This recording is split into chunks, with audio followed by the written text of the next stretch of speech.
아멘. 현재 기도 말씀처럼 오늘도 우리에게 생명 양식을 공급해 주셔서 생명의 능력으로 다 덧입혀 줄 수 있도록 집회 중에 주님께서 마땅히 하실 말씀을 들려주시길 바라며 우리는 귀를 열고 말씀을 경청하게 들어서 마음을 다 열리고 하나님의 세계가 나의 세계가 되는 축복된 시간이 되도록 집회를 주장하시고 우리 자매님들 신령과 왕족에 은혜의 성령이 충만하게 임재하시기를 주의 이름으로 기도합니다. 아멘. 아멘. 아멘.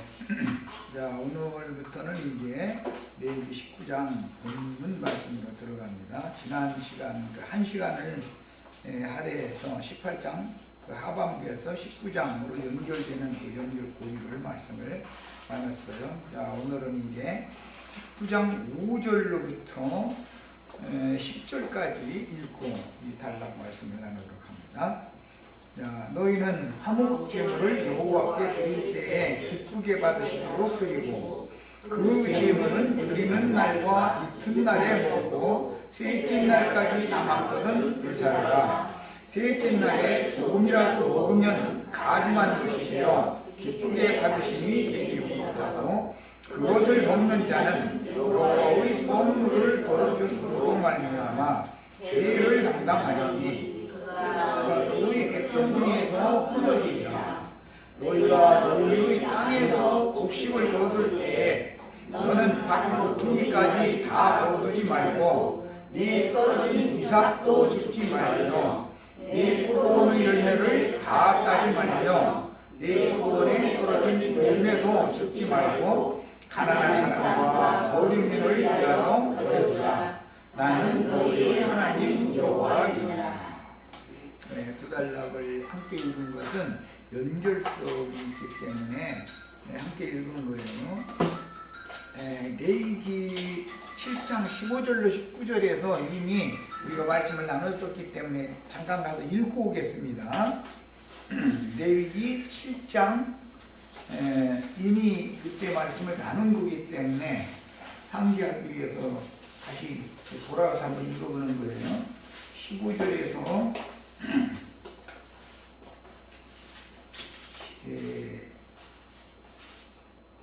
21절까지 읽겠습니다. 감사함으로 드리는 화목제물의 고기는 드리는 그날에 먹을 것이고 그러나 그의 아침까지 주지 말 것이니라. 그러나 그의 예물의 제물이 서원이나 자원하는 것이면 그 제물을 드린 날에 먹을 것이요 그 남은 것은 이튿날에도 먹되 그 제물의 고기가 셋째 날까지 남았으면 불사르리니. 이 말씀을 잘 이제 상기해 두셔야 됩니다. 화목제물은 여호와의 면전에서 제물을 드린 자와 제사장들과 나그네와 고아와 가난한 자들과 다 함께 나눠 먹는 것이 화목제물의 특징이죠. 모든 제사 중에서 화목제물은 모든 사람들이 함께 하나님의 그 얼굴 앞에서 나눠 먹는 것이 그 특징이에요. 그런데 먹는 법칙이 있다. 첫째는 이틀 동안 먹을 수 있는 것이 허용되는 예물이 있는데 그 예물은 뭐라고 이렇게 되어 있죠? 서원이나 자원 예물의 경우는 이틀간 먹을 수 있는 거예요. 그러나 이제 감사제로 드리는 그 일반 화목제 제물이라는 것은 당일에 다 먹어야지 남겨두면 안 된다는 거예요.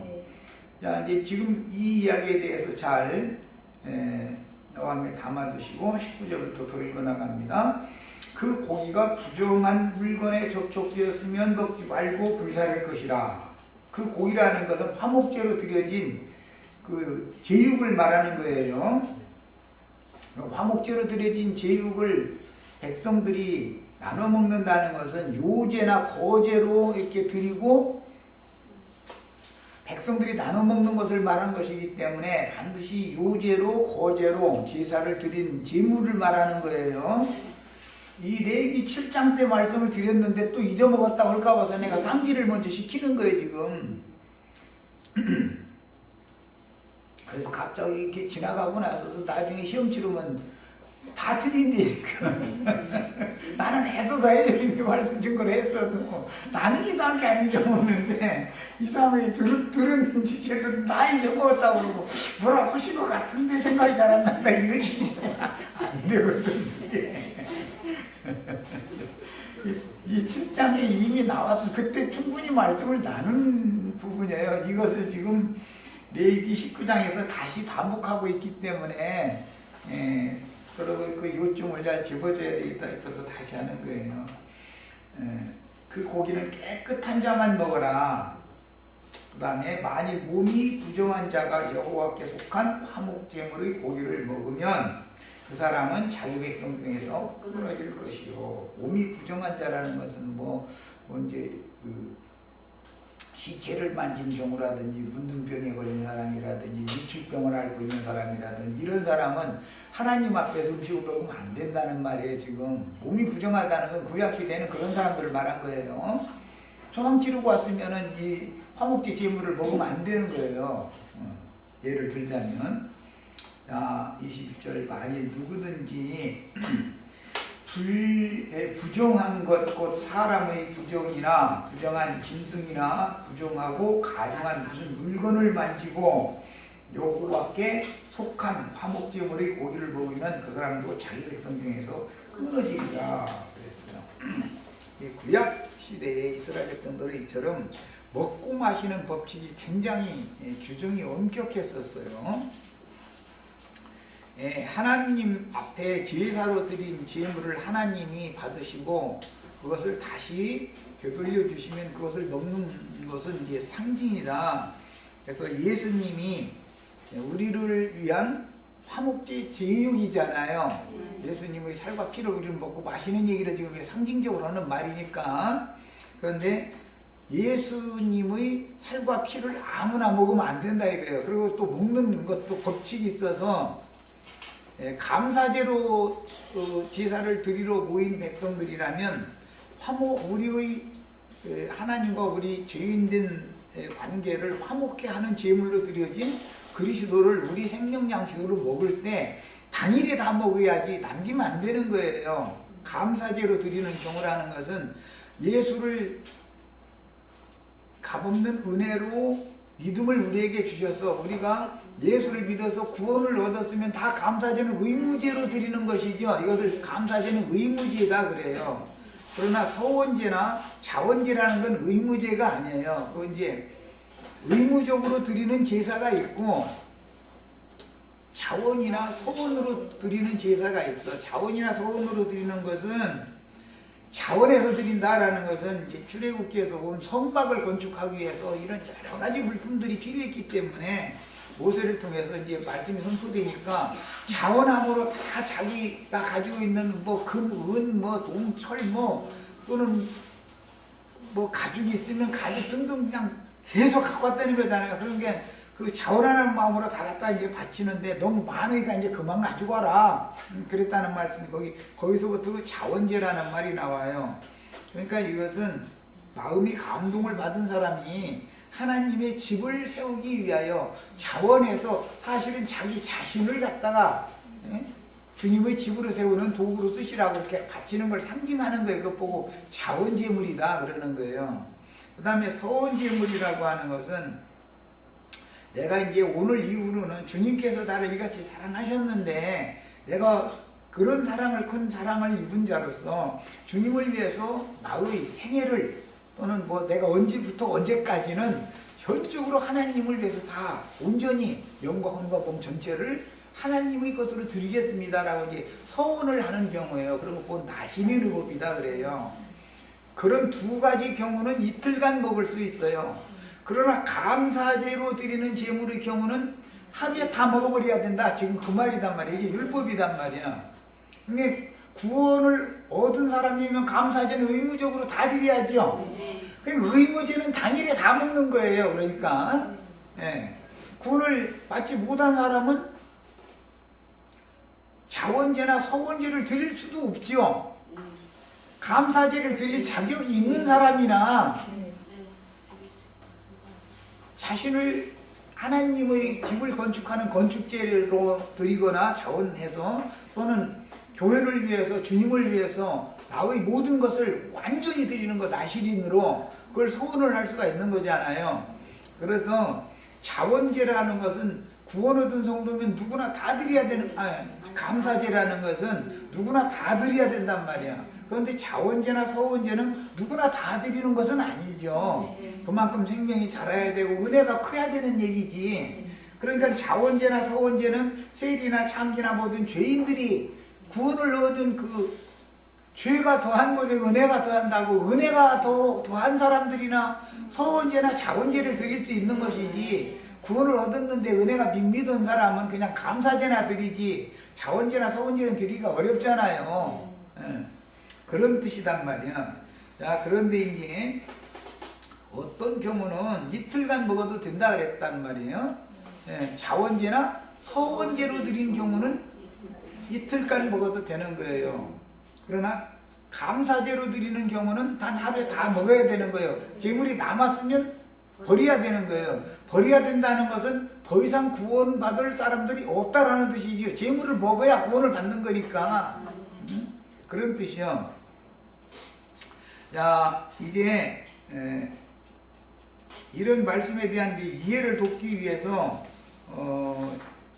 왜 이틀 동안 먹고 이런 말씀이 나왔는지를 이제 살펴보기 위해서 출애굽기 19장 10절 11절을 같이 찾아서 읽겠습니다.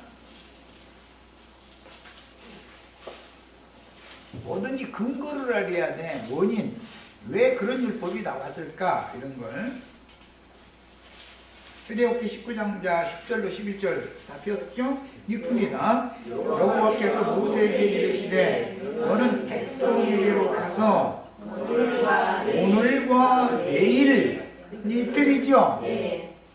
그들을 성결하게 하며 그들에게 옷을 빨게 하고 준비하게 하여 셋째 날을 기다리게 하라. 이는 셋째 날에 나 여호와가 온 백성의 목전에서 시내산에 강림할 것이니. 시내산에 강림을 하신 것은 흔히 말하는 주님 오시는 걸 지금 그렇게도 기다리고 있잖아요.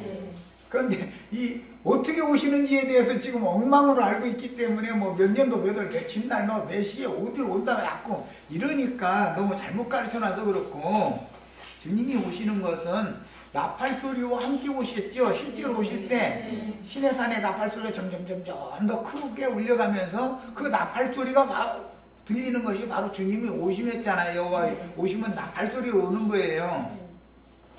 그런데 그 나팔소리를 듣는 것은 사람이 먹는 거단 말이에요. 하나님의 말씀을, 거룩한 하나님이 주시는 화목, 하나님과 원수된 사람이 화목한 관계가 되어져 가지고 오시는 하나님을 사람이 직접 만나면 죽으니까 성결하게 사람을 준비하는 데는 이틀이라는 기간이 허용됐다 이 말이야.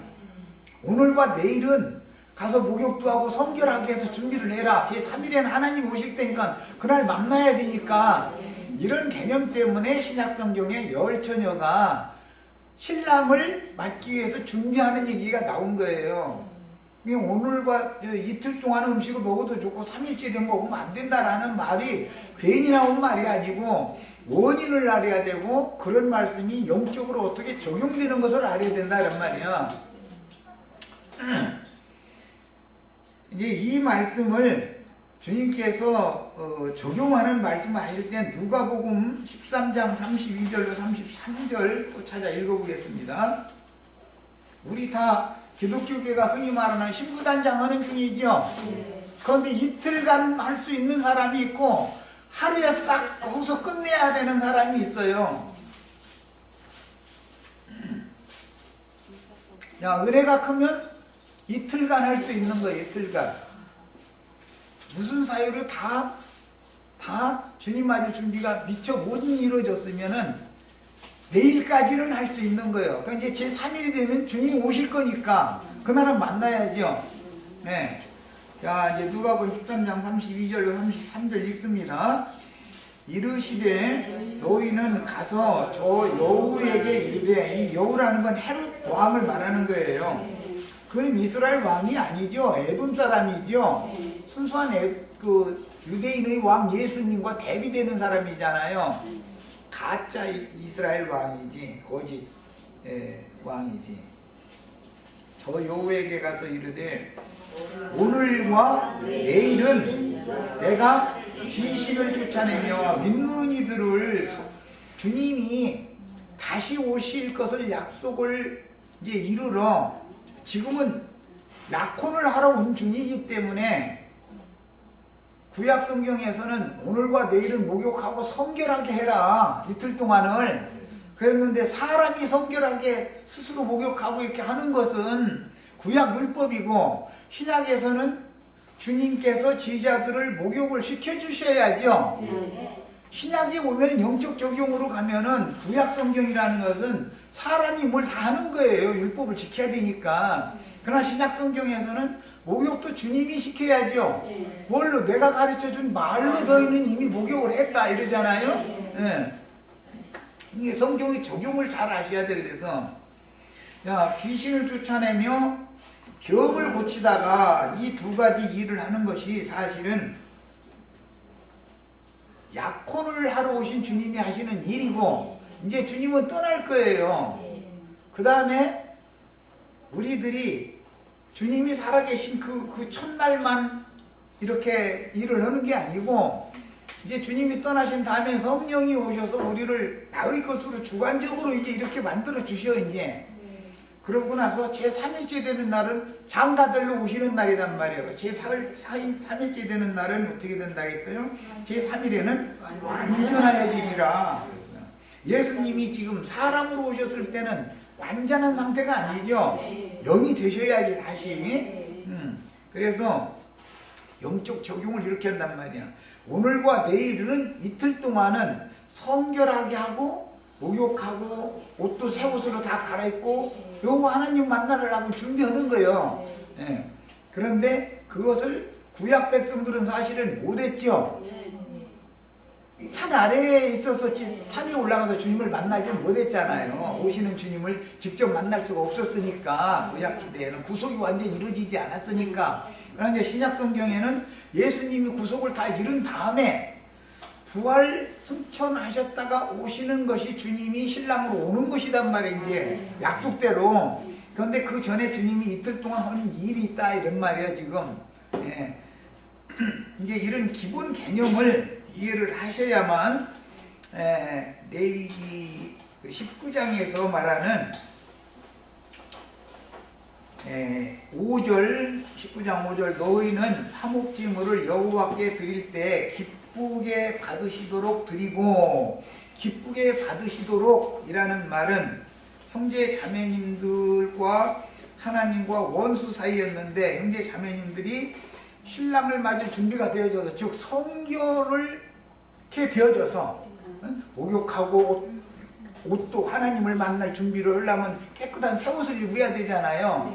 이제 계시록은 15권 새 맞고 옷을 입고 주님을 만나는 것으로 신부 옷을 입고 만나는 것으로 이렇게 이제 완성이 되는데 그 기간이 서원제를 드리고 자원제를 드리는 사람에게는 이틀간 허용이 된다 이거예요. 그러나 의무제로 드리는 감사제만 드리는 사람은 3일째까지도 못 먹어서 남은 것이 있다 이거예요. 그런데 3일째 먹으면 가증한 것이 되기 때문에 이스라엘 중에서 버려진다, 끝난다, 끊어진다 이랬단 말이야. 그러니까 우리는 제 3일째 되는 날은 남은 음식 먹으면 안 되겠죠. 늦어도 이틀 동안에 다 이걸 완성을 하셔야지. 뭘 완성하는 것이죠? 신랑 맞을 준비를 완성하는 얘기를 하는 거예요. 이틀 동안. 예. 이제 다음에 또 시험 이제 또 치를 거예요. 이제 뭔 얘기를 이렇게 해놓으면 왜 그런 말이 나왔는지, 그 다음에 이것을 신약성경에서는 적용을 어떻게 하는지 율법을 알아야 신약성경의 복음을 알 수가 있는 거기 때문에 내가 전체를 지금 말씀을 드리는 거예요. 이건 이미 7장 때도 충분히 말씀드렸어요. 7장 18절 보면 제3일에 조금이라도 먹으면 드린 자에게도 예물 닦지 못하게 되고 도리어 가증한 것이 된다. 그것을 먹는 자는 그 이스라엘 중에서 끊어진다 이렇게 됐잖아요. 예, 3일째 먹으면 안 된다 이래요. 왜 그러느냐, 이제 구약시대 율법대로 하자면 제육이니까 거기는 더운 지방이니까 3일째 되면 썩을 거 아니야. 썩은 고기를 먹으면은 배탈이 나든지 해서 이제 오히려 하나님 앞에 제사 드리고 와가지고서 병 걸려 죽을 수도 있죠. 이런 얘기는 좀 우리가 좀 그렇지만 교회 생활을 잘 하다가 신선한 음식으로 먹지 않고 썩은 음식으로 먹으면은 배탈 나가지고 죽는 지체도 생기죠. 교회 생활 하다 보면 그럼 먹지 말아야 될 썩을 음식을 지가 먹은 거예요. 사실은 여기서 주는 음식이야 늘 신선한 음식을 주는데 지 속에 묵은 것이 잔뜩 들어있다 보니까 가증한 음식을 먹은 것이 되잖아. 사흘째 먹은 음식이단 말이야. 그거 먹으면은 구토하고 어떻게 하다가 토해내기 시작하다가 그것은 체했다는 뜻일 것이고 이제 말하자면 식중독 걸려서 죽는 거야. 이제 말하자면 이제 이런 그때 당 구약 시대에는 제육이라는 것을 팔레스타인 지역 그 더운 지역에서 3일 동안 놔두면은 상할 거 아니야. 그런 데서 염두가 두고 하는 말이에요. 이 가증한 것이라고 번역한 이 핏굴이라고 하는 용어는 파갈이라고 하는 이것은 막 악취를 풍기다, 부패하고 썩은 냄새가 나다, 이제 그런 용어에서 나오는 말이에요. 근데 우리말로 그것이 이제 제례법으로 말하니까 가증하다 이렇게 번역을 했는데 그 가증하다라는 뜻이 원래 불결하고 악취를 풍기고 부패하고 썩었다, 썩는다 그런 뜻이요. 그러니까 이 개념을 잘 이해를 하셔야 돼요. 썩은 음식 먹으면 당연히 하나님 만나고 온다고 하나님 앞에 제사하러 갔다 오더니 배탈 나가지고 죽었다. 그러면 그게 그 하나님 만난 것이 저주가 된 거 아니에요. 말하자면 하나님 만나러 가는 것은 영생을 얻으러 간 건데 영생하는 양식 얻어먹으러 간 거 아니에요. 화목제 제물을 다 먹는다는 건 영생하는 양식을 지금 하나님이 주시면 그걸 먹는 걸 말하는 거예요. 교회 모임이나 우리가 지금 영생하는 양식 먹으러 왔죠. 하나님과 우리가 원수된 관계를 화목한 관계가 되어지기 위해서 또 되어진 사람들이 감사제, 소원제, 자원제를 드리러 오늘 온 거잖아요. 그런데 와서 말씀 듣고 나서 오히려 체해가지고 배탈 나가지고 설사하다가 죽을 수도 있죠. 썩은 음식을 진설을 해도 안 되지만 썩은 음식이 원래 썩은 음식이 아니었고 예수님이 주신 음식이나 성령이 주시는 음식은 즉 이틀간에 주는 음식이라고 상징한 이 음식은 원래 다 신선한 음식이야. 살아있는 생명의 양식이니까. 그런데 기독교계 500년째 종교개혁을 일으켰는데 이랬다라든지 2000년째 무슨 교황님이 이렇게 했다라든지 날마다 그 얘기만 하고 앉았죠. 그 얘기를 여기 이제 잔뜩 담아두고 있어. 그래가지고 교회에 와서 신선한 음식을 거기다 이제 곁들여서 먹어버리면 구토 증세를 일으키다가 어지럽다고 하다가 나중에 고열을 올라가 죽어버릴 수도 있어. 그런 얘기요. 말하자면 교회 생활을 그래서 잘 하셔야 돼. 원래 옛날에 먹은 묵은 음식이 뱃속에 들어있으면 안 되죠. 다 배설을 하고 나서. 그래서 원래는 이제 이스라엘 사람들은 목욕을 하고 옷을 갈아입으라 이렇게 됐는데 그 말은 예수님이 가르쳐 주시는 말씀을 최초에 받은 그 예수님이 가르쳐 주시는 말씀으로 목욕을 한 제자들이 유대인들이었기 때문에 유대교의 관념이 다 있었을 거 아니야. 그런데 그걸 다 씻어내고 없애느라고 목욕을 시킨 거 아니야. 그리고는 새 옷을 입혀주는 거단 말이야. 그런데 제자들은 목욕을 했지만 가룟 유다는 목욕이 안 됐다는 거잖아. 왜 그래?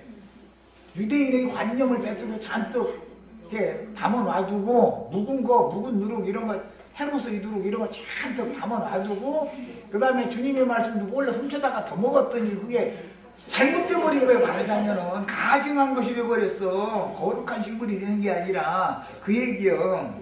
그러니까 교회 와서 말씀을 들을 때도 잘 들으셔야 돼. 잘못하면 말씀 듣고서 말씀으로 죽이기도 하고 말씀으로 살리기도 하는 거기 때문에 듣는 사람에게도 책임이 있는 거예요. 이게 그 얘기예요. 자, 그 다음에 이제 주님께서는 언제나 제3일이라고 하는 날은 오늘과 내일 그 다음에 모레까지 이제 내 길을 가야 된다 주님은 이렇게 말씀하셨는데 그 사흘길이라는 것은 반복하는 것이죠. 인생이 끝날 때까지. 또 다음 세대는 다음 세대가 또 사흘길을 반복하는 거예요. 해가지고 그 충만한 수가 찰 때까지 이 일은 계속 사흘길이 반복되는 거예요. 지금 이것은 약혼을 하시는 기간은 이틀로 상징이 되어지고 장가들로 오시는 날 완전케 되는 날 예수님이 완전케 될 때 우리도 완전케 돼야 되잖아요. 네, 그것은 생명의 부활에 참여해서 우리가 영원 세계에 들어가는 것이 완전한 것인데 그에 대한 상징이다 이거예요. 이런 개념 정리를 잘 하시고 이제 다음 단락으로 넘어가겠습니다.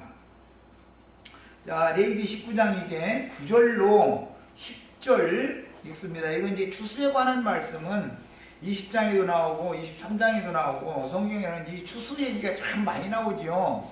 농사를 지었으면 당연히 추수가 목적이지 농사 짓는 것은 목적이 아니죠. 짓는 목적은 추수를 하기 위한 것이지 열매를 거두기 위한 것이지. 그런데 이스라엘은 이것도 지난번 레위기 12장이던가 거기서 내가 이 추수에 관한 것도 잠깐 한번 나왔었기 때문에 말씀드렸는데 이스라엘은 맨 먼저 추수를 3번 하는데 첫 번째 추수는 뭐 하죠? 보리 추수하는 거예요. 네, 두 번째 추수는 밀 추수하는 거예요. 마지막 추수는 과실 추수하는 거예요. 이렇게 3번 하는 거예요. 이런 기본 틀을 알고 있어야 돼. 말하고자 하는 이 성경의 율법을 알 때는 성경 전권에 여기저기 이게 퍼즐 맞추기식으로 여기다 이 말씀 해놓고 저기다 저 말씀 해놓고 그랬는데 그게 일관되게 모든 성경을 다 알아야 해석이 쭉 되는 것이란 말이야. 우리 인생사도 마찬가지요. 우리 형제 자매님들이 각자의 인생이 있죠. 나도 한 형제, 나도 한 형제의 인생이 있어요. 나의 인생은 주님의 안배 가운데 그렇게 인생을 살도록 하나님이 배려하셨기 때문에 그런 인생을 살 수밖에 없었던 거예요. 또 우리 윤자매님은 그런 인생을 살도록 하나님이 배려하셔서 그렇게 하는 거예요. 야, 그런데 이게 각자의 인생은 하나님의 우주적인 우주 경영 역사 전체를 살펴볼 때 하나의 퍼즐 조각에 지나지 않는 것이다 이거예요. 나라고 하는 사람의 인생 경험이 있어야 하나님의 역사 운행의 퍼즐 하나가 조각이 나라는 사람의 인생이 없으면 이 퍼즐이 다 맞춰질 수가 없죠.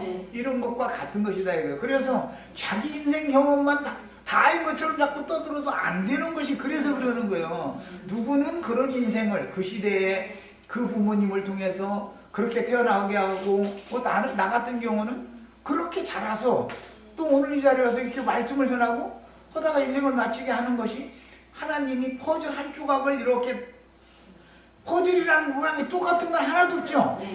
다 모양이 달라. 그런데 자기 한 사람의 인생이 다인 것처럼 막 고난받는 얘기하면 이 세상에서 다른 사람은 아무 고난 받은 게 없어. 자기보다 고난 더 많이 받은 사람 없다니까. 막 이제 이렇게 나오면 내가 그것이 아니라고. 형제나 자매님의 몫이 있고 다른 모든 지체들은 그에게 합당한 만큼의 인생을 그렇게 계열을 하신 것이다. 우주적인 그리스도의 몸을 건축하는 데는 많은 퍼즐 조각들이 많은 재료들이 모아져서 그리스도의 몸이 세워지는 것이지 나만 재린 것처럼 이렇게 떠들면 안 된단 말이야. 내가 자꾸 그러면 우주 만물을 봐라. 꽃이 아무리 아름답다 해가지고 다 빨간색으로 하면 사람들이 미쳐버릴 거다. 내가 그 얘기하고 여러 번을 했어요.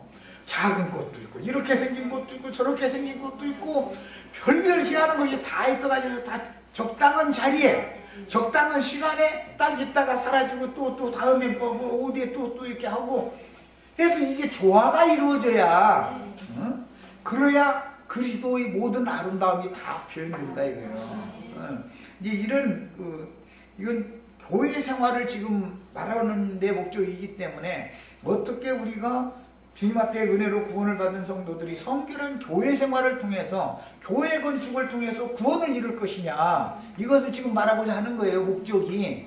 예, 이 레위기 18장, 19장, 20장은 성결한 교회 생활을 어떻게 할 것이냐, 이걸 다루는 데 목적이 있기 때문에 이 교회로 말미암는 구원을 성경이 가르치는 거지, 개인이 뭐가 되는 것을 가르치는 것이 아니다. 그렇다고 그게 아주 없는 건 아니죠. 민들레꽃은 민들레꽃, 제비꽃은 제비꽃, 있어야 할 자리에 거기서 그 기간 동안 딱 폈다가 해야지. 저는 눈 왔는데도 계속 이러고 꽃장대고 있으면 안 되는 거죠. 빈소리 내렸으면은 풀커고 이렇게 죽여야 되고, 내년 봄에 새로 싹나서 여름에 꽃이 피어야 되고, 모든 것이 하나님이 정해놓은 장소에 정해진 기간에 그곳에서 자기 몫을 하는 거예요. 이렇게 모두가 다 이렇게 될 때만 만유이신 그리스도를 나름대로 표현을 하는 거예요. 자기 분량과 은사만큼만 하는 거예요. 더 이상 하라고 해도 못해. 그런데 대부분 체하는 사람들 거둘라고 하는데 단에 묶이지 않으려고 그래가지고 이거 나는 따로 떨어져야 되겠다고 해도, 그것이 주님 것이면 이삭을 줍는 여자가 와서 다 주워다가 저 가난한 사람이 다 또 주워다가 먹게 돼서, 가난한 사람이 먹고서도 또 그래도 나 또 떨어져야 되겠다 하면 짐승이 와서 다 새가 또 먹든지 뭐가 하든지 결국은 먹게 돼 있어. 그런데 그렇게 떨어지려고 하지 말라 이거요. 잘난 체 그만해라. 그만해. 말하자면 한마디로 말해서 교회는 개인적으로 구원을 이루는 방면도 있지만 단체적인 것을 성경은 말씀하신다. 그래서 추수 이야기를 하면은 단을로 해서 단을 쳐가지고서 거둬가지, 보리를 거두는데 보리 한 알갱이 하나 뚝 따서 가지고 갔다가 그 다음에 또 와서 또 하나 추수꾼이 그러다가 보리 그거 한평 추수하려면은 눈 와버려. 그거 어떻게 그렇게 여기서 막 후들게 빼가지고 무술을 탁탁 해서 다발쳐서 해서 모조가리 만들어 놓고 그 다음에 탈고 한꺼번에 하고 다 그렇게 뭐든지 단체적인 거다. 하나님 말씀에는 이것을 우리는 정확하게 알고 있으셔야 돼. 이 교회가 뭔지, 교회를 통해서 이루는 구원이 뭔지를 모르는 사람은 종교인이 된다. 이거 종교인이 개인적인 신령주의에 빠지는 거예요. 민들레꽃이 지가 아무리 이쁘기로 저 혼자 민들레꽃 나보다 이쁜 것이 없다고 그러면은, 하나님 너도 이쁘지만 다른 것도 같이 좀 이렇게 어울려. 너 혼자 말란 체 그만하고. 그럼 소용없잖아 지금. 너무 민들레꽃이 저 혼자 잘난 체 했으면 애기가 그거 쭉 지나가다가 뒷걸음질 치다가 훅 밟아서 밀어버려. 그렇잖아. 애기가 일부러 밟은 것도 아니고 어떻게. 근데 하나님이 이게 이해 안 되게 빼. 좀 손 좀 봐주라 그랬더니 애기가 바닥하냐 그냥 걷다가 그냥 어떻게 이쪽도 그쪽으로 가가지고 뭐 밟아가지고 그냥 훅 잃어버린다니까. 그렇게 당하지 말라고. 잘 서로 연락하고 상합하고 해서 건축되는 것을 우리는 추구하는 거예요. 자, 이제 9절로 10절 본문 말씀을 봅니다. 너희가 너희 땅에서 곡식을 거둘 때에 너는 각 모퉁이까지 다 거두지 말고 네 떨어진 이삭도 줍지 말며 네 포도원의 열매를 다 따지 말며 네 포도원에 떨어진 열매도 줍지 말고 가난한 사람과 거류민을 위하여 버려두라. 나는 너희 하나님 여호와니라. 앞에서 화목제물을 사흘째 되는 날까지는 먹으면 안 된다. 그것은 사흘 이틀 동안 다 못 먹은 것은 다 불살라 버려야 된다. 이렇게 하시고 나서 사흘째 된 것을 먹으면은 이스라엘 중에서 끊어진다. 이 말씀을 한 다음에 추수 말씀으로 이어가는 것이 이제 문명의 흐름이 이제 감이 오죠. 네. 이것은 천국 농사를 지금 성경이라는 것은 구속사를 전체가 말하는 데 목적이 있는 것이지 개인 신령주의를 지금 뭐 하라는 그 말이 아니다. 이게 절대로. 성경의 구원과는 전부 단체적인 거예요. 단체 안에 있는 개인이어야 되는 것이지 개인적으로 뭐가 되는 것을 자꾸 추구하는 종교다 이거예요. 그게. 구원을 성경이 말하는 구원관이 정립이 안 되면 그거는 아무리 돌을 닦고 무슨 소용이 있어. 나 소용없는 짓인데.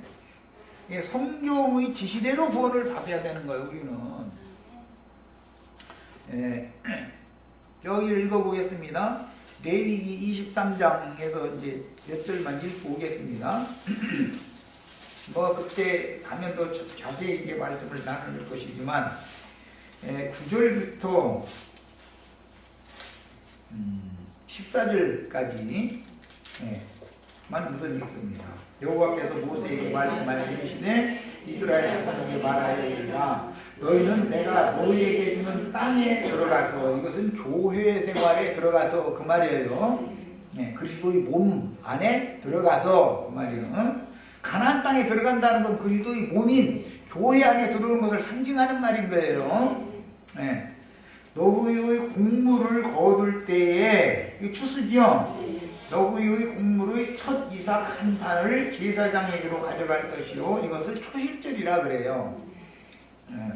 제사장은 너희를 위하여 그 단을 여호와 앞에 기쁘게 받으심이 되도록 흔들어 드리는 건 무슨 제사라고 그러죠?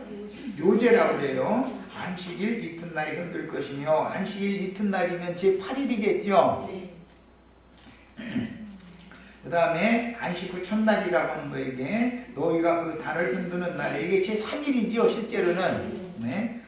1년 되고 흠없는 순양을 여호와께 번제로 드리고, 그 소제로는 기름 섞은 고운 가루 10분 이 에바를 여호와께 드려 화제로 삼아 향기로운 냄새가 되게 하고, 전제로는 포도주 4분 1 흰을 쓸 것이며, 너희는 너희 하나님께 예물을 가져오는 그날까지, 예물을 가져오는 그날까지라는 것은 오순절 이후를 말하는 거예요. 이제 본격적인 추수는 오순절 이후에 하죠. 예수님의 부활은 초실절이잖아요. 오순절 이후는 단체적으로 이제 거두는 거예요. 이제 본격적으로. 그리고 나서 이제 이삭 죽기를 그 다음에 하는 것이죠. 오순절은 단체적인 추수를 하는 것이고, 그다음 너희는 너희 하나님께 예물을 가져오는 그날까지 떡이든지 볶은 곡식이든지 생이삭이든지 먹지 말지니 이는 너희가 거주하는 각처에서 대대로 지킬 영원한 규례라. 사람이 천열매를 먹으면 안 된다. 이것은 하나님이 예수님의 구속, 예수님의 제사를 하나님이 먼저 받으신 다음에 성령을 보내시면 그 다음에 너희가 추수일을 해서 너희가 먹어라. 지금 이제 그 말이란 말이에요. 맨 먼저는 하나님 몫이야 되는 것이죠. 그 다음에 하나님께 제사를 드려진 것은 제사한 사람들이 다 같이 시식 같이 하지. 제사 드려봤죠 옛날에. 음복 온다고 술도 같이 조금씩 같이 먹고 국도 같이 먹고 뭐 제사 음식 같이, 제사 다 일단 한 다음에 조상이 먼저 받은 다음에 그 다음에 가족이 먹는 거잖아요. 그런 식이란 말이에요 지금. 15절 안식일 이튿날 곧 너희가 요제로 곡식단을 가져온 날부터 세어서 7 안식일의 수요를 채우고 7 안식일 이튿날까지, 이게 오순절이죠. 합하여 50일을 계수하여 새 소제를 드린다 이것이. 그래서 초실절 제물은 예수님이 받으시고 하나님이 받으시고 나서 성령이 오신 다음에는 사도들이 나가서 추수를 본격적으로 하죠. 전도를 이렇게 하는 거예요. 그 이제 순서가 이런 거예요. 자, 이제 이런 개념을 정리를 잘 하셔야 되겠어요. 언제나 한 시대를 종결하고 이어지는 새 시대를 위해서는 두 시대를 연결해주는 다리 역할을 하는 추수꾼들이 있게 마련이다. 뭐 쉽게 말하자면은 아브라함의 때가 있고 옛사람의 때죠. 아브라함의 때가 있는데 사실은 한 사람이잖아요. 아브라함이 됐으니까. 심판 전의 노아가 있고 심판이 지나간 후의 노아가 있죠. 그 두 시대를 연결해 주는 거 아니에요. 이렇게. 그런 사람들이 성경에 표적으로 이렇게 기록이 되는데, 우리도 마찬가지로 혹시 우리가 지금 이 시대와 오는 새 시대를 연결해주는 다리가 될 수 있죠. 그러면 온전히 다 추수가 되어져서 대례감을 받아서 주 안에서 자는 무리 안에 다 들어가는 것이 아니라 살아서 그날을 맞을 자들이 당연히 있을 거 아니에요. 네. 그 사람들 보고 그루터기다 그래. 그루터기. 혹시 우리가 새 시대에도 살아남아 있을 수도 있죠. 네. 지금 여기서는 주로 그걸 말한 거예요. 율법시대가, 율법과 선지자의 때가 종결되어져도 사도들이 유대인들이 혈통적으로 유대인들이었지만 신약 교회 시대를 연결하잖아요. 율법시대와 교회 시대 사이에 사도들이 이렇게 다리 노릇을 했죠. 그런 것처럼 이방인의 때가 끝나도 오는 천년 기간으로 정해진 새 시대가 오는데 그때 다리 역할을 할 무리가 당연히 땅에 남아있게 된다 이 말이에요. 지금 이제 여기서는 그것에 중점으로 맞춘 거예요. 자, 그래서 이런 말씀은 주님의 은혜를 간절히 앙망하는 모든 죄인들과 버림받은 불쌍한 이방 죄인들의 구원을 위하여 생명양식이 되시는 주님으로부터 나오는 진실한 말씀을 유대인들은 이방인들과 상종을 하지 않았지만 그건 경륜에 따라서 하나님이 그렇게 하셨기 때문에 경영을 유대인들 중에 충만한 수가 채워지고 나면 먼저 이제 처음 익은 열매들만 되는 것이죠. 구약시대에 이기는 자들만이 한 단으로 드려지는 하나님이 받으시는 제물 드렸으니까. 네. 그리고 나서 율법과 선지자의 시대를 최종적으로 요한이 종결을 하고 나면 요한의 제자에다가 예수님의 제자로 오면 다리 역할을 하는 것이죠. 이제 율법과 선지자의 때에서 신약 교회 시대로 이렇게 연결하는 거예요. 사도들은 다 원래는 유대인들이었다가 예수님의 제자가 되기 전에 요한의 제자들이었잖아요. 그러다가 예수님의 제자가 됐으니까 다리를 놓는 거잖아요. 이렇게 구약시대와 신약시대의 연결고리가 된 거예요. 이런 이치를 이제 이해를 하셔야 되겠어요. 자, 그것은 하나님은 유대인의 하나님만이 아니라 이방인의 하나님도 되시기 때문에 반드시 그분의 경륜에 따라서 어느 때로부터 어느 때까지는 누구를 먼저 구원을 하시고 그 다음부터는 그들을 버리시고 전혀 다른 어떤 이방인들을 유대인들과는 상관이 없는 혈통적으로 보면 이방인들을 구원하는 새 시대가 오게 돼 있다 이거예요.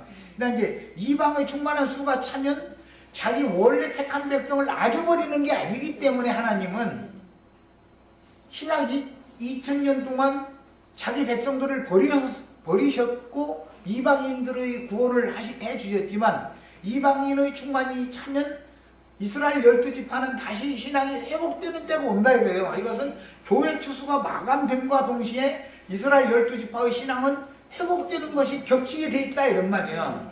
자, 그때 전하는 복음은 영원한 복음이다 그래요. 이제 우리들이 이런 사명을 지금 맡았다라고 생각하시면 되는 거예요. 분명히 인간 나라의 시간 계산으로 봐도 지금 벌써 2000년이 지났잖아요. 예수님이 AD 34년에 죽었는데 뭐 딱 2000년이라고 예를 든다면 AD 앞으로 지금 2015년인데 34년이면 몇 년 남았어? 또 뭐 아이고 시한부 종달로는 또 이럴 가능성이 위험성이 있기는 있지만 불과 19년. 그렇죠. 34년에 예수님이 죽고 나서 AD 105년에 70년에는 예루살렘 성이 무너지고 AD 105년에 이스라엘 나라가 완전히 끝나버렸어요. 그리고 이방인의 때가 완전히 와버렸어요. 그러니까 실제로 지금 AD 70년도 멀지 않았고 AD 105년도 먼 시간이 아니죠. 나도 형제가 뭐 앞으로 한 20년 미만에 내가 이대로 가만 놔둬도 20년 더 살 가능은 정형제님이나 나나 김형제님이나 하는 가만 놔둬도 20년 더 살겠어. 앞으로 길게 살아봐야 한 10여 년 더 살겠지. 그러니까 나는 그런 것도 생각을 안 해볼 수가 없어. 그런데 또 괜히 엉뚱한 데 생각을 너무 많이 집중하시지는 말고 하나님의 경영이 다 있는 거라 이런 말이야. 때와 기한이라는 게 다 정해져 있는 거니까 하는 말이야. 그래서 하나님은 인류 역사를 경영을 하실 때 시도 때도 없이 엉뚱한 짓을 하는 분이 절대 아니다. 하나님은 뭔 일을 하셔도 때와 기한을 쫙쫙 정해주시고 그때는 그 일을 하시는 거예요. 그 기한이 차면 그 일을 하시는 거예요. 예언대로 하시는 거예요. 이렇게 이것을 어쨌든 마음에 담아두셔야지. 그렇지 않으면 추수 얘기를 할 수 없기 때문에 내가 할 수 없이 이런 얘기를 한 거예요. 그럼 또 이제 그러면 이제 105년만 되면 그러면 지금 교회 시대가 완전히 끝난다는 말이구만. 근데 그럴 수도 있지, 아닐 수도 있지만 그럴 수 없다는 말은 아니라고는 누가 장담할 거예요? 1시간 후일도 모르는데 2105년 그때 일을 누가 알아? 그런 거고 2070년 이후에 일어날 일을 누가 알아? 그냥 아니라고도 못해. 또 꼭 그렇다고도 못하지만 하나님 손에 맡겨야지. 우리는 하나님은 인류 역사를 경영을 하실 때 시도 때도 없이 무조건 오고 중구난방으로 어떤 일을 하시는 분이 절대 아니에요. 기독교계가 하도 거짓말을 그냥 일이 나타났다, 늑대 나타났다, 지금 그 목동한테 하도 속다 보니까 시한부 종말론 하면 아주 그냥 막 이 난리를 내지만 하나님은 시한부 종말론도 집행을 하시죠. 하시는데 엉뚱한 소리들을 너무 많이 했지. 성경에 맞춰서 이걸 한 게 아니고 하루가 1000년이라고 그랬어. 이틀이면 2000년이요. 사실은 이런 거단 말이야. 사흘이면은 1000년 왕국이 오면은 완전케 된 주님의 왕국이 나타난다라는 거잖아. 그게 예언이거든. 그런데 이런 것을 무시하면 안 되죠. 이 추수 얘기 잘못하면은 또 시한부 종말론 이럴까 하면 시한부 종말론이 없는 게 아니에요. 절대로 있는데 사람들이 너무 경륜에 맞추지 않고 진리를 모르다 보니까 그냥 몇 년도 몇 월 며칠 날 뭐 이런 것을 하도 속이다 보니까 사람들이 이제 그건 다 거짓말을 해버리니까 다 그럴 줄 알고 있는데 그렇지는 않다. 어느 날인가 주님이 예언이 이루어지는 날이 있는 거다. 이것을 꼭 믿으셔야 되겠어요. 자, 여기까지 첫 시간 마칩니다.